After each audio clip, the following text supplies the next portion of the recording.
Part 2, Context and Contrast. What does context even mean, and why do we have to talk about it in a music production video? Well, it might seem like a boring and abstract topic on the surface. However, it's super fundamental, especially when you're struggling with your mixes, which I'm sure all of us are, because, let's be honest, we all suck. But that's okay, we're all in the same boat trying to help each other out here, so keep watching. Anyway, the reason why we need to talk about it now before we get into any of the technical and fun stuff is because this is where mixing actually begins in a more general sense. What I mean by that is, I used to think for years that mixing means you have your song and once you're done you go through all your channels at the end and then you put effects on them. And that's not entirely wrong, but that's also only part of the truth. So nowadays I would say 80% of mixing is actually the sounds you choose to begin with and then how you put them together across time. So that would be your composition, right? So again, sample choice plus composition is your mix, okay? And then the last 10% or so are details, like EQing and balancing and compression, stuff you would normally associate with the word mixing. In other words, things you can put in a plugin and sell. It pretty much comes down to composition and sample choice. And it really only comes down to composition if you want to be radical about it, because even sample choice is debatable. If you're a great composer, you can just make anything happen. But none of us are great composers, let's be honest. So let's stick to sample choice for now. Now, one might object, bro, why go through all the trouble? Why can't I just replace the sounds when I notice that they don't fit? What's the big deal? And I mean, you could. It's entirely possible. At least in theory, you could just pick any of your drums from your library and then replace whatever you need to replace once you're comfortable and ready to mix. Spoiler alert though, it doesn't work out in practice. The problem is that our brains get used to sound very quickly. So once you started making a beat, and I'm sure you have noticed this as well, you have very little time to replace the drum samples and fix major issues because we adapt like this. And it's kind of fucked up. Our brain is kind of working against us here. So it's good to know. And even if you end up replacing that kick with another kick that happens to be the perfect kick for that mix, I will guarantee you it will sound wrong to you at that point because you're already used to the first one you picked. So keep that in mind. It's super important to take your time with choosing the right ingredients for your dish before you start cooking, so to speak. And it'll be more fun like that as well, because the first reason is you're kind of doing a pre-production. You're selecting sounds that are subjectively pleasant to you. So you're building, so this is shaping your style already. And the second advantage is at the end, there's no surprises during mixing phase because your product already sounds pretty close to the end result. So that's always nice. If you have been producing for a while, you probably heard a lot about sample choice and how important it is to pick the right sounds and so on. And it does make a whole lot of sense when you first hear about it. But then the question remains, how do I choose my sounds then? What is a good sample? What is a shit sample? How would I know what works with each other and what doesn't? And that's a good question, by the way. But unfortunately, there's no real black and white answer to that because it's all a matter of context. And that's why we need to talk about it. So all your sounds in your song are interdependent, meaning they all have relationships with one another. So it's like a big fucking orgy, okay?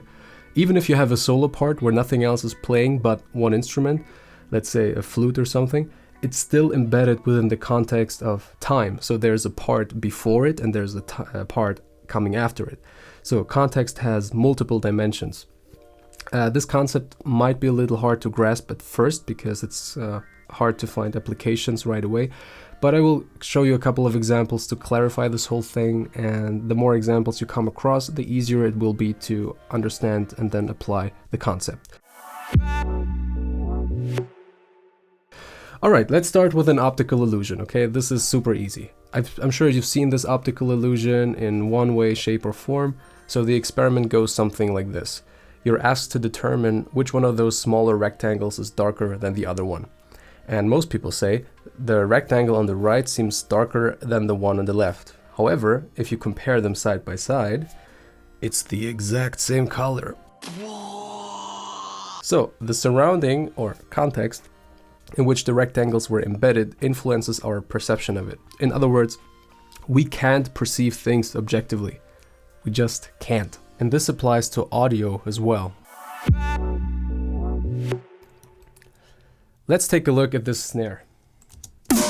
Okay, so this is a hard-hitting, in-your-face, Cohen sound type of snare. It's punchy, it has a lot of character, so by itself, it seems like a great sample to use.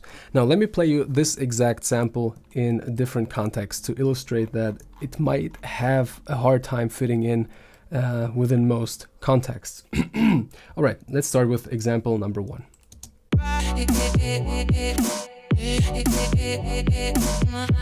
So as you can already tell, this won't mix, okay? You could probably try to lower the volume on the snare and try to fix it with EQ or something, but that's not really the point. The point is that this snare doesn't really fit the theme of this backing track. And we're going to talk about themes more in the video, but let's just say for now that this doesn't really work. It doesn't feel right. Now, let's check this out. 'Cause baby,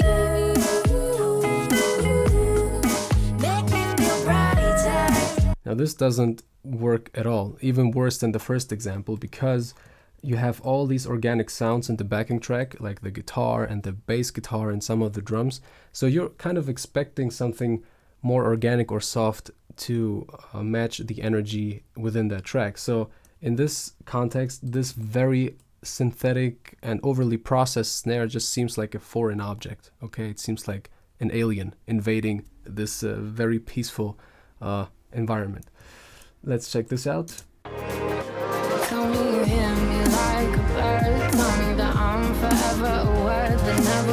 Now this is getting ridiculous. See, this is even more soft, even more organic, kind of lo-fi texture vibe.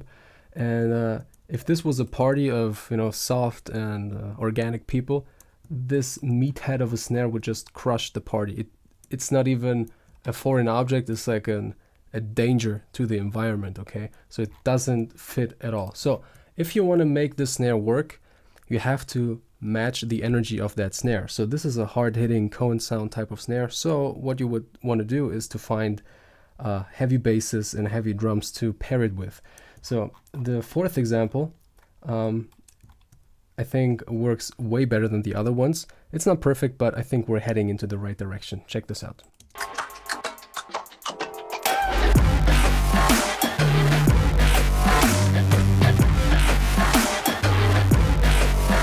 See, now the snare kind of makes sense with the track, right? You have the hardest kick and the basses, you know, it kind of sounds like a junkyard, and then the snare makes sense because it hits as hard as possible.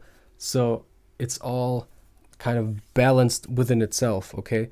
Because if you have a hard kick, you need to have a hard snare as well in most cases to have the feeling that it's from the same drum kit, okay? If you have a organic track like these right here, you better have something more organic like a clap or a snap, or if it has to be a snare, it's probably more of an unprocessed, just you know, a rim hit, or you know, a literal snare without any compression on it. Okay, I think that's clear. I hope it's clear. Now the question is, how do I find the right sample for my context? What is a good sample and what is a bad sample? Well, technically speaking, there's no such thing as a bad sound. There's only an improper use of a sound, aka putting it in a context that's inappropriate. So even the most distorted of sounds that you would normally declare as unusable can be the perfect fit in a meme, and it can be hilarious. So it's really all about context. Now, every single sound has certain characteristics, both in terms of physical and metaphysical properties. Physical properties would be the things you can measure objectively, such as frequencies that your sound occupies on the spectrum. And metaphysical properties are more on the intangible side of things, stuff that you can't really measure objectively. So that would include all your spontaneous associations with that particular sound. Let's stick with that hard snare from before to explain what I mean. As you can see here, I've listed all the things that came to mind randomly. Adjectives, moods, artists, respective genres, everything that comes to mind, right? And this is just an example, by the way. You don't actually have to do this on paper. This is just to illustrate how you would go about it. You can if you want, but You just sort of take a second and think about it. But this can help you tremendously to find a landscape or a theme for your sound. So just imagine your sample being a character in a story. A character has certain characteristics and it inhabits some sort of world, right? You can go even as far as saying each sound is the center of a universe. And that is technically true. I know it sounds a little esoteric, but it is true. Every sound can be the center of a story. And those words that I just came up with can help me to find the right environment for that sound to live in. So for example, if I couldn't figure out for the fuck of it how to make a snare like that work, I could just read all of those terms and maybe visit those artists or those genres and study the music for a bit, because obviously someone has figured it out before. So why not study them? And just by reading those random associations, there's already kind of a theme emerging here, right? I'm not thinking about flowers or sunshine. This is really more dark and trashy and heavy, okay? You know, a theme is it's like a vision, okay? And once you're clear about your theme or your vision, then you can go through your entire project and ask yourself if every element of that song is either contributing to the theme or defying the theme. So for instance, if I'm writing a lo-fi beat, I want everything to be lo-fi, right? I want this whole project to breathe this genre. Like, I want everything to be vintage and kind of grainy, and the tempo of the song can't be too fast, and the structure of the melody can't be too overwhelmingly complex, etc., etc. Here's another example of a theme that's completely opposite of what we just discussed with that hard-hitting snare. So before we were in a heavy, more dark and filthy theme, and now I pulled up this steel drum sound that sounds something like this. Okay, so right away you're pulled in a completely different world. So again, I've done this association map for that sound, and it reminds me of vacation, the Caribbean. It's kind of chill. It reminds me of certain Disney characters. Genre-wise, I would go with something more lighthearted, such as hip-hop. Hip-hop can be really funny and lighthearted if it wants to, as opposed to the more heavier genres like dubstep and neurobass and stuff like that. So now imagine a track that combines all of those tags in one thing. And this is what I attempted to do, and this is the result. Check this out.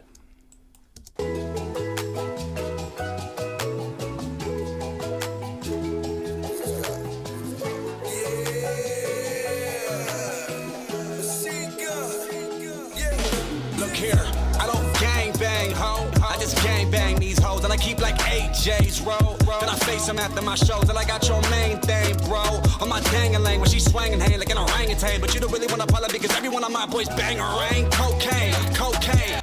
Okay, so right away you can tell this is way over the top, kind of bouncy, kind of, you know, kind of funny, not really serious and stuff like that. But that's the theme I was going for. And I even got the reggae drum fill, you know, the Jamaican kind of drums, to pull you more into that sort of world, even if it's a little cliche. But I think it's good to illustrate this with something like that, to have the opposite sides of themes. And there's countless themes, actually. At the end of the day, I believe that your job as a music producer, in a more general sense, is to write believable stories in audio form. So no matter the genre, if it's a comedy or something more serious, you still have to grip the listener's attention and then guide him through the entire story. And if you fail to do that, then people will stop paying attention to you. And in fact, you can learn a lot about storytelling just by studying great literary figures, so authors and screenwriters and people like that. Because every work of art, every great work of art, every book, every movie, every song runs on some sort of theme. And if it doesn't, you won't get it. It doesn't stick. It's not memorable. It's super shallow by definition. Because if you run a theme to its conclusion, it's an archetype, or it becomes an archetype. And we're going to talk about archetypes and metaphysics later in the series. For now, we stick to themes. And thinking in themes isn't just a tool, a compositional tool for you to finish your tracks. It goes way beyond that, because you can build complex structures with it. I'm talking EPs and albums and styles and multiple branches of styles that are all coherent within themselves and coherent within the context of your entire brand. And this is something that really excites me, what I'm trying to do with my brand in the next decade or so. And it has been done before. It's not like it's a super new idea or something, but it does excite me, and I'm willing to share my process along the way and maybe even inspire someone to do the same. Who knows?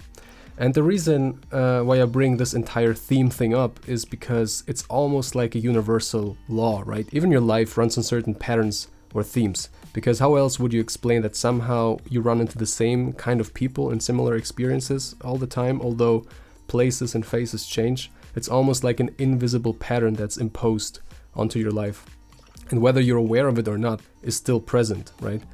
Which means dismissing it means you're choosing to stay willfully blind. And this is something that I learned from Dr. Jordan Peterson. He really opened my eyes to this whole idea about archetypes and themes and how I think about brand in general.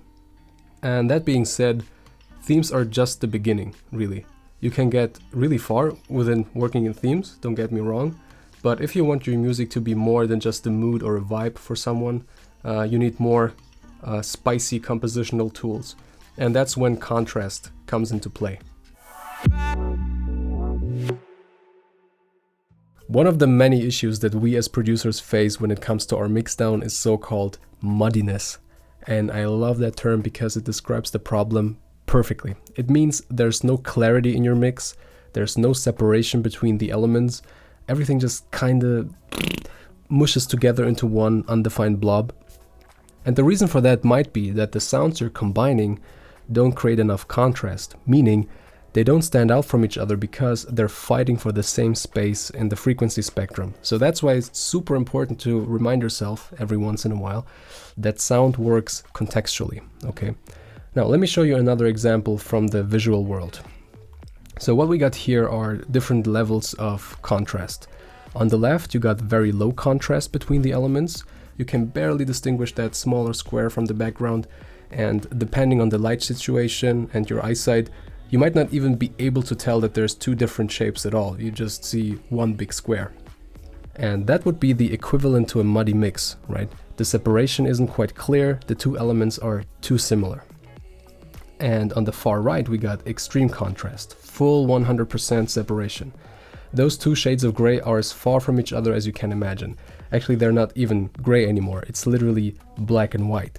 So just like that hard snare from before that had a lot of trouble mixing in, it doesn't mix in well because there's no subtlety, right? The two worlds are too far from each other to make a coherent relationship. Now, when you're aiming for something more harmonious, which you are when you're mixing, you want to look for something right around the middle, right? Enough contrast for the elements to stick out, but not too much because then it might get incoherent again. Contrast is a really tricky thing to tame because contrast always draws attention to it, right? Both in the visual world and the audio world as well. So you need to balance it really carefully because otherwise you draw attention to the wrong thing. So you might ruin an otherwise perfect song with the wrong snare or something. And that happens more often than I would like to think about. Now, how would I go about creating more contrast in my tracks though? And the answer is so simple, you can find it in children's books, literally. It's all about opposites, okay?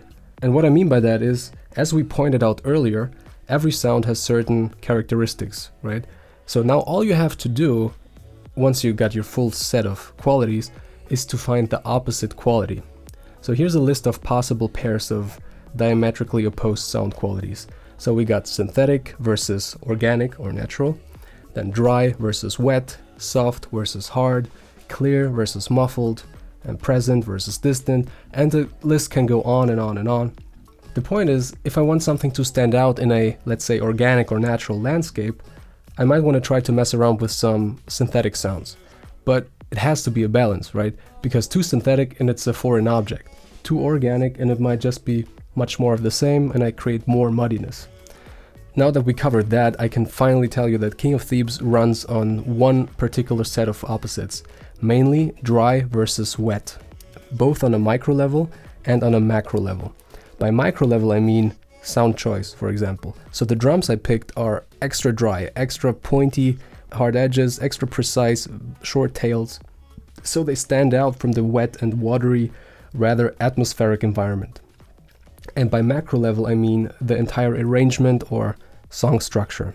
So the wetness level, if you will, changes dramatically from intro to verse, again to breakdown and back to the second drop to create that tension from wet to dry in order to pull the listener from distant to present to distant and back again. So it becomes a push and pull type of thing. So that would be one example of a theme for a project. And the great thing about it is that now I can scale. So if I want to expand the theme, for example, I can do that. In fact, I wrote an entire EP based on that theme developed for King of Thebes.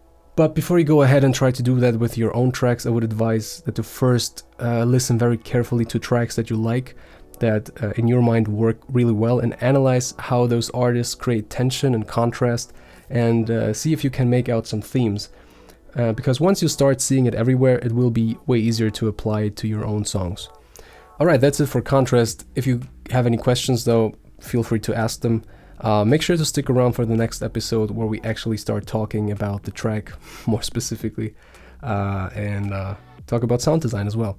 So, see ya.